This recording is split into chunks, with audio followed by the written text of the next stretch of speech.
Hi, welcome to the Expire Show, brought to you by Science Centre Singapore, the Singapore Institute of Technology, and Neo Aeronautics. For the past series, we have been having innovators, researchers with deep tech, many years around these, full of PhDs, and they are trying to talk about turning their innovations into commercializable products. So we know the process of technology commercialization, how to translate science into the market. Well, for this series, we're going to focus on the market, not just on the technology, but what's the need of the customers. Now, innovations can come in two forms, right? What we usually call the market pool. What's the market customer needs, and then we start having using the technology to develop products for it. And there's another concept called the technology push, where somebody develop a piece of technology or science and then trying to find application, which is actually extremely difficult. So how to do market pool is very important. It means try to figure out the customer needs. Things like we use a lot of tools, customer research, design thinking, the methodology, but actually how is it being applied? And I think that's where we will explore with this series of speakers. And tonight, to kick off this series, we have Charmain, who is going to talk to us about her journey. Basically, a lot of market pool projects, identifying the customer needs and developing a product. And she is extremely young. At least when I know her, she's extremely young then. Okay, let's go and see and meet up with Charmain. Hello, pretty good. Hi. Nice to meet you again. Nice to meet you. Okay, so so our series will be talking about market needs, and you are probably the best person to talk about it because you always talk about market, customer needs. Although you're very tech also, but you don't really spend too much time here. Okay, so maybe I'll let you introduce yourself and what you do, and then we have a discussion. All okay, right? sure. Okay, hi everyone. I am Charmain. So as you can see over here, so I'm a founder and CEO of QuickDesk. So what we really do, let me just do a quick intro here. What we really do is I'm really on a mission to really help businesses to drive more sales using the blend of education and technology. And one thing that I focus a lot on, it's really seeing how I could constantly be of value to businesses, professionals, and more importantly, letting them do what is more meaningful. Example for a salesperson, how can you automate communication, automate sales process so that, you know, let the technology do the work for you. And of course, this is not my first startup, not my first company. And what led me here was my journey. So I guess today, as Prof Neil was telling me, like, hey, you know, let's come and speak about a bit more about what entrepreneurship is about, customer needs is about. I thought to maybe kickstart with first sharing about how I even end up in the space of entrepreneurship. So as you could see over here, yes, I'm still quite young, I hope. As you can see over here, it hasn't been an easy journey. There are many downs and many ups, but something that's been really interesting, it's every down brought me a higher up. And it's just like they always say, every rain leads to a beautiful rainbow. But one thing that also has helped me a lot, it's really being always clear about my mission. So since I started business, since I was really young, I always believe in this thing, right? Multiply the talents that God has blessed me with and live life to the fullest that will not allow for regret. And this one quote I added when I went through my lowest down in 2018 was, what will you want the world to remember of you before you die? And since then, I've always followed by these 5 key principles: value add, learn and grow, have faith, be diligent and determined, and always take pride and win.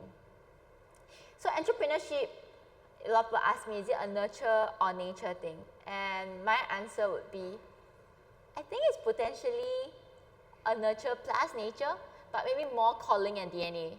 And I would say that because I really wanted to start a business when I was 14. I remember in my school, we make every class like a company, and the leaders of the class is like directors of a company. And we started baking and selling quiche. And from a simple quiche, we kind of make some good money, and I got really excited about like, wow, we can make money from nothing. How can I do more? So I really wanted to sell cheesecake, but my dad wasn't allowing that. So I was like, okay, I kind of let that dream die off. But I realized what that experience of selling quiche has done for me was to kindle a little spark in me about what entrepreneurship is all about. So when I got the opportunity to go to NUS Overseas College when I was 21, I decided to let me fulfill my life dream, because I said, hey, I'm going to turn an adult this year, right? I mean, a lot of you listening in are potentially turning 21 soon or just reached 21. And if you are now thinking like, oh no, what am I going to do differently this year as I turn an adult? Ask yourself a question. If there's one dream that you would like to fulfill, what would that be? And mine was to try out entrepreneurship. So at age of 21, turning overnight, I just said, hey, let me start entrepreneurship. But I do not know what to do. So what I did next was, I said, hey, I cannot use my iPhone out in the cold. Like, I had to use my nose to like swipe my phone, or like I just take out my gloves and it's really cold. So suddenly I had this idea in mind, like, hey, like I'm sure there's a technology out there or a glove out there that works. And the only one I could find is those with conductive tips, as you could see in the screen. But they were just not warm enough. Stockholm was minus 20 degrees Celsius for like days and months. And I really love mittens because they keep me really warm. And that's how I thought, hey, what about having a double layered touchscreen gloves? And that design came out, which is to combine my mittens and the touchscreen glove. It started just as an idea. And then I started pitching to the schools, back to the government in Singapore, like, hey, can I get funding for it? They asked, can you write a patent? I went to the patent attorney and they said, okay, yes, I think it's quite innovative, you can do a patent out of it.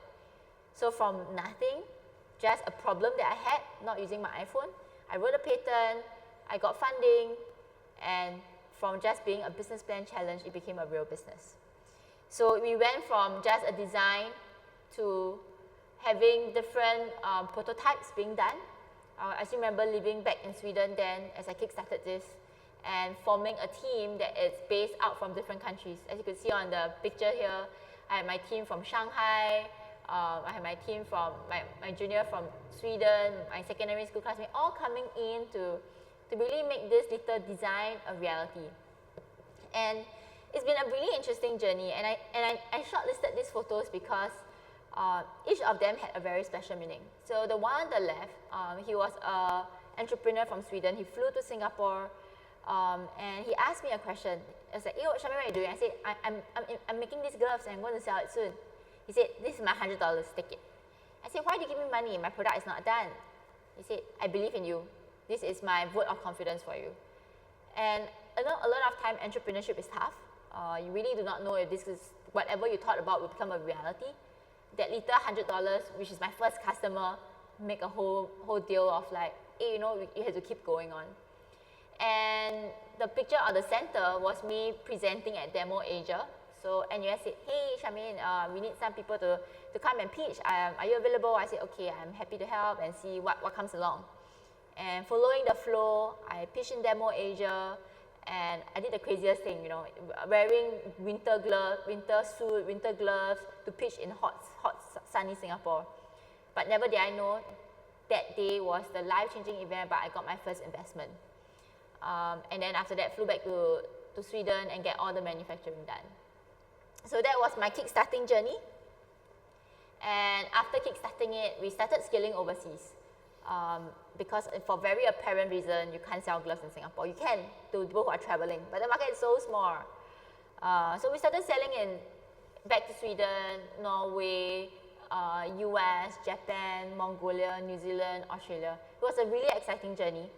We were in 8 different countries. And not only that, we won many international awards.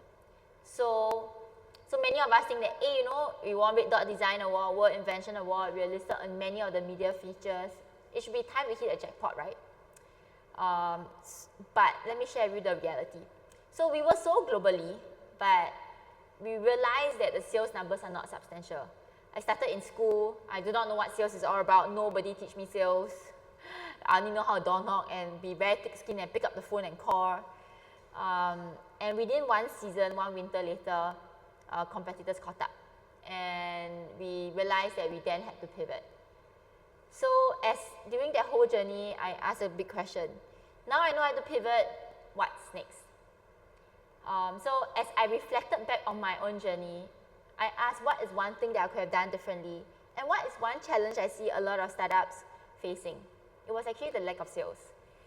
I asked myself a question, why did school not teach me sales? And how can I have less startups around me dying? If everybody of us could know how to do better sales and really bring our product out there into the market. So then I had a dream, which is to create all-in-one solution to help sales professionals and businesses not face what I faced. It was a very crazy dream because it's like 5 businesses in one, from having sales training consultancy, sales profiling, sales online tools, having a sales agent product matching, and having like a community around it. That started in 2013. And I went out to pitch. They said, there's 5 businesses, Charmain. But I need to start somewhere, right? So interestingly, that year, Do Not Call List started. And one of my seniors said, hey, Charmain, the sales agents are struggling how to do sales while staying compliant. Would you be interested to build a technology around it? I said, okay, helping salespeople staying compliant, align to my mission. Okay, let me see what can I do. And I went to talk to different property agents, and we realized that there was a real need. There's a real need to have a simple to use telemarketing system that screens for do not call list prospects and people. And so we went on this very simple idea. Now your process is use Excel spreadsheet, screen the numbers, take notes. How about just having one software, one app to integrate all of them together? And that's the birth of QuickDesk, right? Really enabling sales professionals with a simple sales productivity solution. Of course, we started as a telemarketing system, but at the end of the day, telemarketing is just one part of the whole sales process. And we had to go back and really talk to all our customers and say, hey, besides do not call us being a problem, what was a bigger problem? And we realized a lot of them couldn't know how to use their time more effectively and efficiently in driving sales with technology. And hence, we evolved QuickDesk from being a telemarketing system to a CRM, a very simple to use CRM. And that's pretty much my journey, evolving from a glove to a software. And many people ask me, right, like, hey, would you prefer running a hardware business or software? Before I started software, I thought software was easier because software don't need to manage factories. You don't have to keep flying to China and have the factories that you can, but actually cannot. Then I realized that actually none is easier than the other. In hardware, you manage factories. In software, you manage engineers. None of them are things that you learn in school, but they are things that you can learn on the go, and you just have to keep unlearning and relearning. So, of course, we went through many ups and many downs, and the most famous startup Valley of Death, we went through it. So, we thought that we were all great, right? Like, hey, I'm really doing QuickDesk. We managed to manufacture our telemarketing system in 6 weeks. Okay lah, QuickDesk, just CRM 6 months. Lo and behold, it took us more than 12 months. We ran out of money. The bank left $30, and in that particular week, as you're facing this red sea of like, okay, I think I'm only left $30. I can't pay salary. I lost my tech team also. Really wanted to throw the wet blanket, and that 1 week itself, 2 things happened. I remember telling my first co-founder, I said, hey, it's really hard learning tech coming from a non-tech background, and also we are running out of money. I think maybe it's time to call it a day. That particular week, 2 things happened. One, we suddenly got approved by the government to be the CRM for SMEs. And 2, we also started to have a new tech lead coming on board. So from almost death situation, we suddenly had like 2 saving grace, 2 silver linings. And after that, sales just keep picking up. And we started growing sales. And I told myself, because I want to show others that if we are a sales solutions company, we have to do sales well. What I did is, since the product is ready, we are ready for sales. We won't raise funds, we just go all out doing sales and growing partnerships. So 2 years in, we're just chasing sales. in and out. Now, but I think, you know, we all thought it's all great. We closed about 700 SMEs. But one thing I've came to learn is something else caught my attention that was not what I started with. I became super aggressive in sales. We made millions and started worshipping this thing called money. And I realized that when I lost that purpose and that value on what kept me even started, it brought me darkness, because we experienced a very unfortunate fraud incident, which we really had to put the business on a standstill. And I think that's like, I decided to really share about this story because that's the truth of startup. It's really not a bed of roses. And in fact, a lot of us go through what we call the entrepreneurial depression. But you just have to have faith. And I remember praying very hard and saying that, you know, this is the second time that it's happening. This time around, I really wanted to throw the wet towel and say, you know, that's the end. God, if this is for me, make a miracle happen. And He did. I flew to Israel that year, and I asked for the miracle, and he taught me a few things, right? Which is go back to the basic fundamentals. So if you see the middle picture of me planting, it was this guy who took a spade and said, remember one thing, everything starts from roots first. And it was a wake-up call for me that when I was chasing the vanity matrix, I missed out on the fundamental core values. Second, you said that you had faith and you wanted to help businesses drive more sales. What have you turned out to? Just chasing sales, but what about the value-adding part? And the third thing was, what is this whole idea of doing a business for? And as I was thinking through these learning pointers, the miracle happened, the fraud got cleared, and our business started to rebuild itself again. And this time round, I told myself that I need to always stick clear to a very clear purpose. And I went back to the basic fundamental of QuickDesk, which is to really value add to more than 10,000 businesses in growing their sales through technology and education. And I no longer want to run a Ferrari business. I want to run a business that scale and scale globally. And I knew very clearly that I've learned my lesson. It's no longer about making fast money, but being customer-centric, solution-driven, and always value-add. And money will come. Many of my seniors, many of the seasoned entrepreneurs said, money will come. But is it true or not? I guess that I had lack of faith and trust that if we do good, money will come. But this time around, I said, I'm going to leave it to it. I'm just going to constantly doing good. And many of our customers also came back to us and said, Charmain, actually, you did really help us to drive our sales. Our sales improved by 200K, or we even had 3x sales efficiency. This is where you should continue focusing on. And so that very simple drawing and dream I had in 2013 became a reality in 2018. Starting from just a telemarketing system, now we have a sales enablement platform. From having a CRM that really automates sales communication, lead generation, to having a sales empowerment training and consultancy plan. So we work very closely with the government to run training programs, as well as really helping them to hire the right digital sales professionals and running communities and being part of communities to really drive and advocate value-based selling with technology. An idea has become a reality 5 years down the road. Of course, then I also asked God, like, hey, you know, so if this is really for me, what other purpose do you have besides QuickDesk? How is it all correlated to this whole change the world, doing good, right? I know it sounds very noble, but it's really very real. And a dream came, a dream of building an orphanage. I suddenly was reminded about, I started business because I wanted to be in a position to make profits that can do good. So the very next year in 2019, I flew straight to Myanmar and speaking to 2,000 kids, talking to them about making the impossible possible, and more importantly, to bring the blessings forward, to pay it forward. And whatever education that we built here in Singapore, the frameworks we have learned, I bring about digitalization to these kids in these developing countries.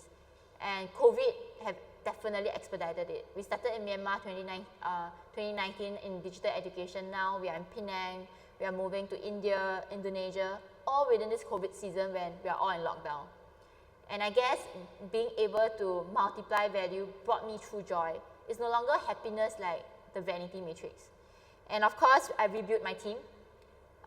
This is just I took this photo like last year. Now we are about 20 of us. Everyone mean a lot because I couldn't be standing here talking to you guys if not for my team making all the results, all the sales goals, all the business goals achieved. And QuickDesk, we have started evolving beyond just being a CRM to being a customer engagement automation software.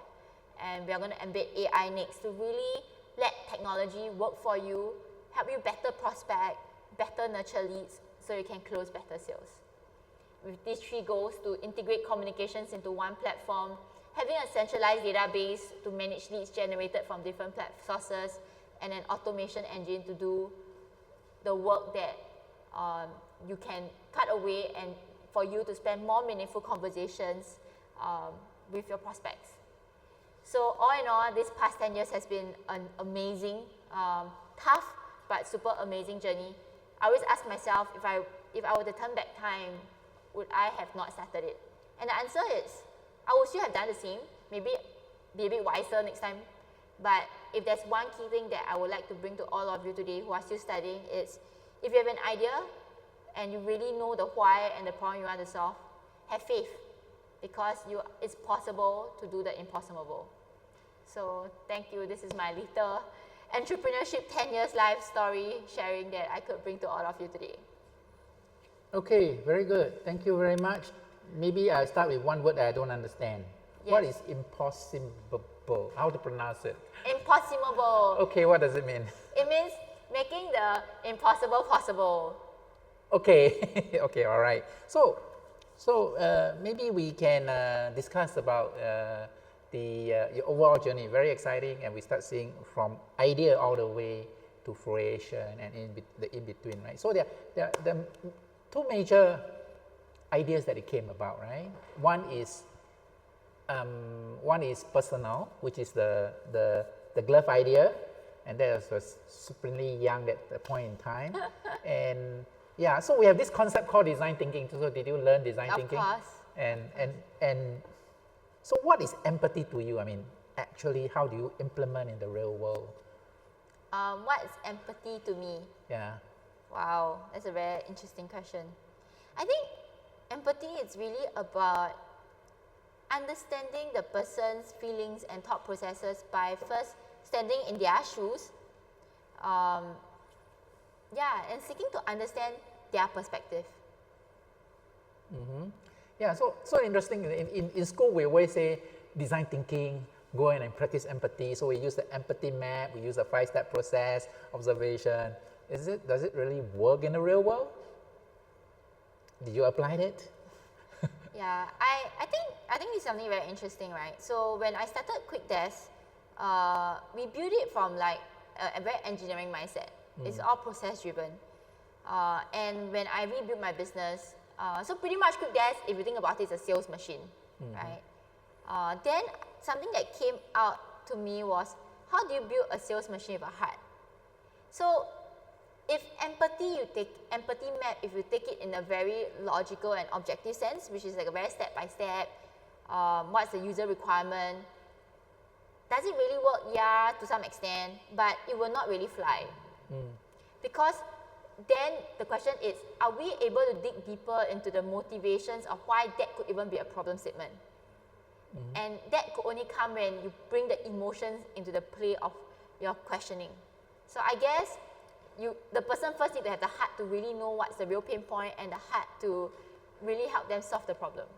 All right, so you got to be really involved, right? Then a lot of people say empathy is just see and then, okay, there's a problem, we write it down as a research project and then we're done. So you really got to be very involved. Then, okay, let's go to the very first question. I'm going to use this question and the real situation with you and then maybe craft a different question. Okay, the question says, what is the most memorable learning and unlearning? I want to tie it with from the time that you are the poster girl, you know. Remember that time where you were coming out with the mittens, appear on newspapers. You are the poster girls, and at the time entrepreneurship is still not in vogue, but suddenly there's these new things that come here with pretty girl. Okay, and then you close it down, right? Yeah. And there's a time that I met you in the little shed. No, I wasn't in the shed, but like a garage place. I'm like, lost trying to figure out what to do, right? And we do have some conversations. I didn't help too much because I really don't know how to help you at the point in time. So I think the up and down and the management of the up and down is very important, because a lot of people goes down and they never recover, right? So I think it coupled with the most important learning and unlearning. So what do you think? What's the process to get you through that? I think the first mindset was, so I'm always very thankful that I had this DNA called, in Chinese, 打不死的蟑螂. My senior always call me the 打不死的蟑螂. Somebody also call me cockroach. Yeah, you're also cockroach, right? We're also cockroach. So I got to thank my grandma or my family and my dad, like, they all people are fighters, right? And I guess what kept me going is, the question first is that if I give up today, will I regret? And if the point is, if I give up today, I will regret, then cannot give up lah, and got to continue, right? So if you got to continue, the question is how to continue. And I think the how to continue part will then require me to be a bit more resourceful to go and seek for solutions. Yes. And this 打不死的蟑螂 thing has this thing called survival instincts. So what happens to somebody with survival instincts is that they'll go figure out, like, they suddenly become damn creative to figure out solutions they can never thought of before. Yeah. So if you ask me what it's like, something that is most memorable learning and unlearning and how I go through that process, it's really about knowing what's my end in mind and knowing what I'm hoping to achieve, and then just find resources to get there lah. Yeah. Okay. Yeah. So how do you personally look at, how do you manage the emotion? You see, closing down a company is very emotional, right? And then there's a period where you got to come up. So how do you manage that? I mean, a lot of entrepreneurs always think about the great things, right? Oh, a little bit rah-rah show. Then when they need to sack people, retrench people, it's actually very tough to do. Yeah. I think generally, I mean, even to today, right, 10 years down the road, as long as a teammate leaves, it still saddens me. Be it whether they resign or they were asked to leave, because I treat every teammate like a family member. And I really just want our company to be a platform for them to really grow and unleash their potential. And not only that, right, or when things don't work out, like you realize you trusted somebody and they break your trust, that whatever you trust of them, they actually turn out to be something different. It hurts lah. I'm not going to lie about that. So how do I manage it? I guess the first thing I always do is, I'm very introspective and reflective. I always ask myself and ask God, like, what is one thing I need to learn from this? I realized if there was something that helped me through, right, was my learning spirit. Like, I'm always wanting to learn. And I won't ask what's wrong with the person first. I ask what's wrong with me first. And from asking what's wrong with me, what can I learn from it? So yes, I'm sad, but there's this one phrase that really helped me. Every 1 minute that you are sad, you are taking 1 minute away from being happy. And there's a second thing that was very interesting, this water experiment. When you are sad, right, the water become very murky. But when you are happy, right, the water actually becomes diamond and crystals. So I always remember, I don't want my body to have negative and murky cells, so I need to always be happy. So 90% of the time I'm happy, but in that 10% I'm sad, I'm really sad. And I manage it because life goes on. And more importantly, even if I still have a team that are looking up to me, that I need to constantly walk together with them, fight together with them till we hit our vision and mission. Yeah, okay. So a lot of people always say, to start something, you must have a vision, right? Passion is, of course, a necessity, but you must have a vision, right? But when you start, you are really looking at a purpose, just to automate the sales system, right? But you're not thinking of a platform, right? So how do you advise people? Should we think bigger, or should we just straight away start based on the needs? I think there is no right, like, where you start from, be it from platform or straight away start. I think what matters most is, why are you doing what you're doing in the first place? What's the bigger problem that you want to solve? Like, if you ask me, I just want to solve a DNC problem, okay lah, it may not be that bad, right? It's a business opportunity, it's opportunist, but you need to think beyond that. So it could be that you find a bigger why along the way, but the first why of the problem you want to solve has to be very clear. And And I think something else I've learned over time is, you know, everything we do, right, be it being hired as an employee or even being an employer, we all have different battles to fight. The question is, what is the battle that you want to fight? And if let's say that problem is a battle you want to fight, then go ahead, lor. Okay. Yeah. All right, let's go to some questions. How does a community work benefit or translate to business? Oh wow, a lot leh. So, so we started education in 2018. So with the help of taking out, I think one of the best things in working in Singapore, right, everything got framework one. So we took a framework and then we built an education program. And even we run this thing called professional conversion program, which is to help businesses that want to have a newly hired people to transform to be digital. And every framework we get in bid in hiring or education or even building technology, we then take the essence of it and we create education programs. So like we run digital mentoring with kids in India, in like Myanmar, in Malaysia. These all frameworks all came from what I've learned in running the business. And second thing, like connections. Through business, one of the best things you do is that you make connections, right? And these connections became my great help whenever I need help to build this whole like digital education for the kids and orphans. So I guess they all correlate. I mean, there are two different entities as of now, because they run by two different groups of people. But I guess the learnings, the connections, yeah, it all helps. Okay, so one question is when people is looking at customer needs, right? Most of them, before I go to that first, right? So who has your friends who are spending time with you in the little shed? How many have become unicorns? Everyone besides me, I become Yagong. Yeah. So who are those guys actually sharing the space together? Yeah, so I mean, I think there were two little co-working space I was in. The first one with my gloves company was, I don't think it exists anymore, it's NUS PGP, the colonial houses.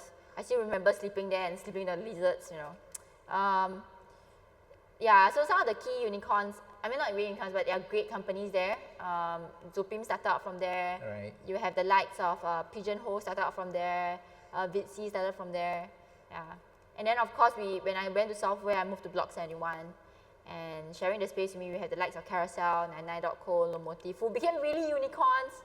Really happy for them. They've always been very inspiring.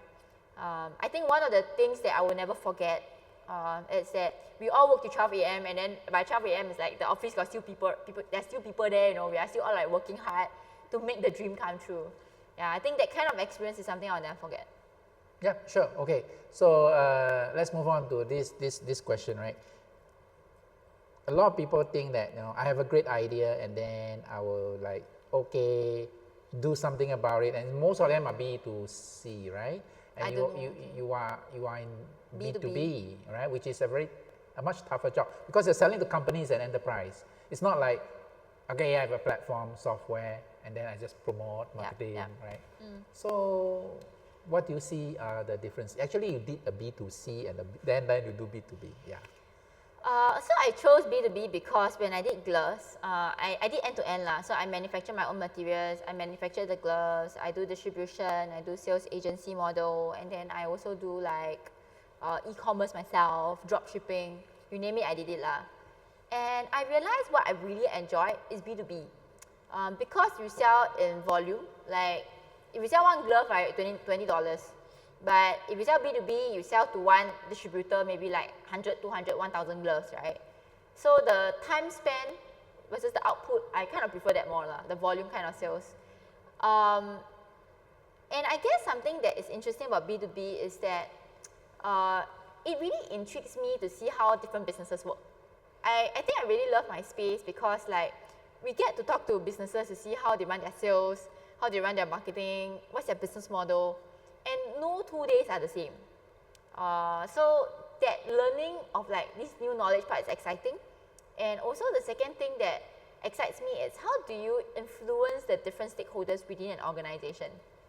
Yeah, so I guess everybody's cut out for different things lah. If you ask me to do like e-commerce and ship a glove again, I really cannot lah. Yeah. So one of the important thing, right, is that people always say when they start business, Singapore is very, very small, and you have expanded from, starting with one person, 2%, and then eventually have 20 teams, 20-person teams. So the next question is, what's the next 5 years going to be? How are you going to scale? So QuickDesk, we are currently a software as a service. We mainly sell to enterprises, transactionally with salespeople. Where we want to move towards is being an online self-service global SaaS product, where people can easily subscribe online. Really focusing on, with the focus of automating communications and really helping sales and marketing professionals.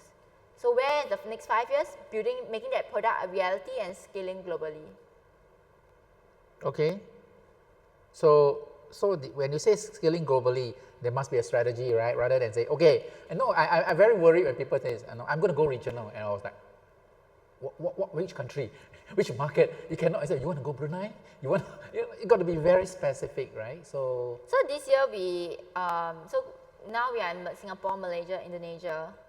We do have plans to look into Philippines, mainly Southeast Asia first. I think one thing that makes us stand out is really the fact that we are a Southeast Asia built product. We understand the processes here, and we cater our solution for the Asia sales processes. So I think we are starting from here first. Of course, which other countries, we are constantly evaluating and re-evaluating, especially. So what is the evaluation criteria? This is the country I want to go first. I mean, people want to learn, right? What's the criteria of selecting a good market to enter? Yeah, so I think there's a few key things, right? I always believe in this word called leveraging. Leveraging on the resources we have right now, leveraging on what's been built already. So the first thing is that the country must be English speaking. Because our software is in English.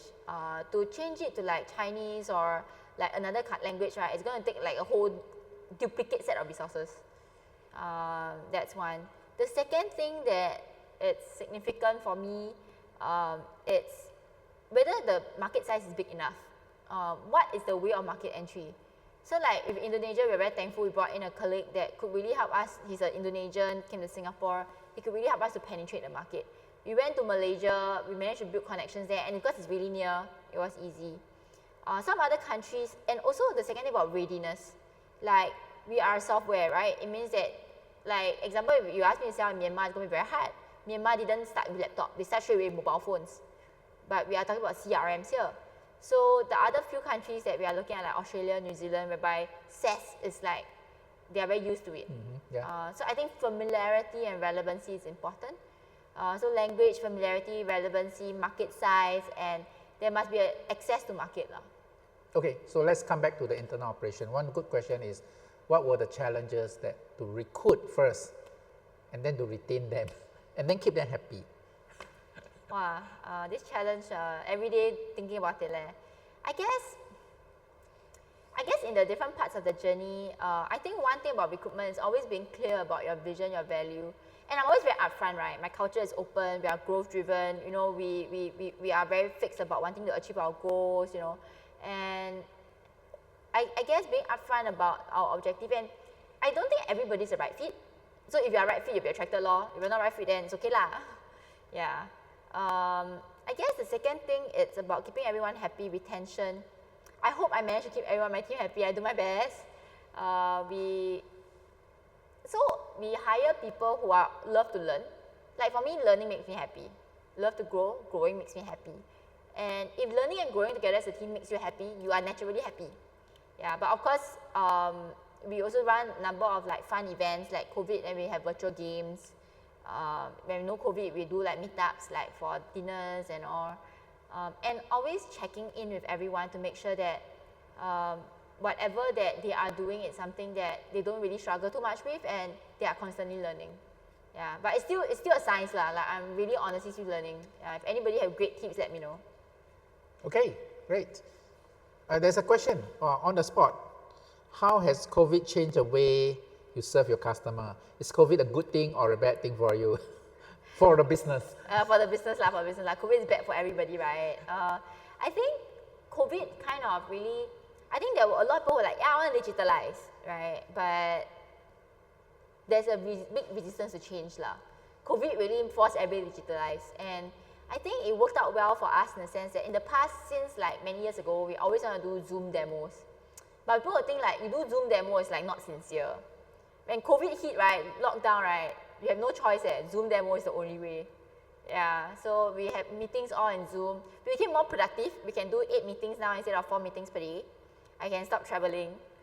I don't have to dress up.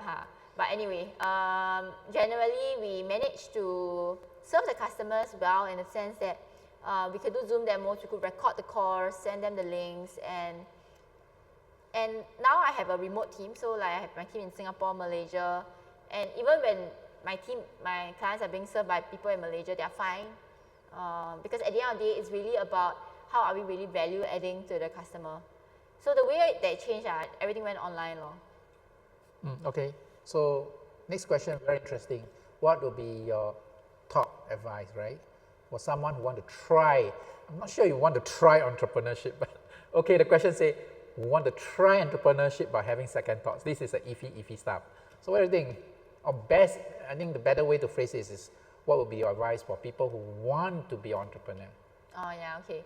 I think you need to know why I think about this, like why you want to be an entrepreneur, right? And will you regret not trying? If you regret not trying, then try, because life cannot live with regrets.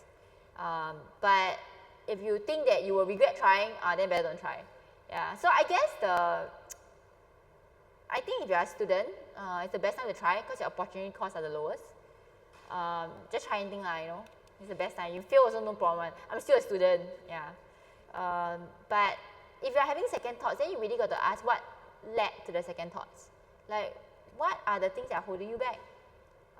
These things that are holding you back are things that you really need to be your own devil's advocate to ask it, yeah, because time is precious. So I guess knowing the why and being clear of the why. Let me ask a quick question, which I'm not sure whether you're doing now. Do you mentor other people who want to be entrepreneurs? I do mentor people who are younger entrepreneurs. And generally, what do you see in them that you want to help them? Okay, first thing, I have a lot of mentors. Really, like getting to where I am today, I'm really very thankful for my amazing mentors and coaches that helped me. More than 10 to name, but all of them make such a significant impact in my life. So I mentor to pay it forward. I think whoever who is hungry and really want to be proactive to seek to learn, I'm happy to help. Yeah. Okay. All right, great. So parting words, right? What is the best business to enter right now? What's the best business? Sell disinfectant. There's no best business Yeah. I guess it's really about a business that you have passion for and solves the problem. Like, I mean, for example, I cannot do F&B business because I'm not even a foodie. I cannot stand it and people throw away the food, right? But sometimes you cannot feed the food, right? But so it's really like understanding your DNA and what you really like. So for me, I'm a real productivity junkie. I love anything that drives productivity. It just excites me. So my business is all about sales productivity. So I think when you like what you do, naturally you just do better in it. Yeah. So I don't think there's one business better than the other. Yeah, because every business has its own challenges. Yeah, I think one of the thing is besides needs driven, right? Which is you find out customer needs. The other thing is opportunity driven, right? So for example, like a COVID situation, then you start looking at what happens to people's business, people's needs and requirements, and start addressing those issues. And this is how potential ideas can come out. And that's really about market needs, okay? And that's what we call empathy. So we will end tonight really with empathy, understanding your customers, and I will use the words that deliver value to them, right? Focus on delivering value rather than say, how much money can I make from you? When you deliver value, people will pay, all right? I think that's how we will end this session. So thank you very much, Charmain. Thank you. Thanks for coming. Thanks for having me here. Yep, nice to see you. And the next session, we will be talking about meat, right? And Vignesh will be talking about the very interesting meat called venison, and it's grown in the lab. And that will be exciting, right? So you basically have a farm but no deer. All right, we'll see you next week. Bye.